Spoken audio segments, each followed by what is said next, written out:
যে কোশ্চেনটাতে বলেছে যে একটা রিয়াকশানের 50% কমপ্লিট হচ্ছে 30 মিনিটে, সেই রিয়াকশানটা 99.9% সম্পন্ন হতে কত টাইম লাগবে সেটা আমাদের বের করতে হবে। এটার জন্য ফার্স্ট আমরা যে লং মেথডে যেতে পারি, সেটা ফার্স্ট অর্ডার রিয়াকশানের ক্ষেত্রে যে আমাদের যেটা ফর্মুলা আছে, এই ফর্মুলা দিয়ে আমরা লং মেথড করে এটা বের করতে পারি।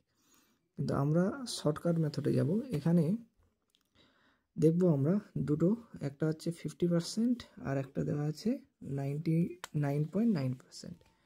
এবার এখানে বলেছে 50% কমপ্লিট হতে টাইম লেগেছে 30 মিনিট, তো 99.9% কমপ্লিট হতে কত টাইম লাগবে। এটার জন্য আমরা শেষ যে ফর্মুলাটা, এই টেবিলটা খুব ইম্পর্ট্যান্ট, শেষ যে ফর্মুলাটা এখানে আছে, যে ট্রিকটা যে আছে সেটা আমরা এখানে ইউজ করব। 99.9% ইকুয়ালস টু 10 ইন্টু টি 50%। এখানে টি 50%-এর ভ্যালুটা দেওয়া আছে, কত দেওয়া আছে? 30 মিনিট দেওয়া আছে না, যে 50% শেষ হতে টাইম লেগেছে আমাদের 30 মিনিট, তাহলে টি 50%-এর ভ্যালুটা দেওয়া আছে 30 মিনিট, এবং টি 99.9% এখান থেকে বেরিয়ে যাবে 30 ইন্টু 10, 300 মিনিট।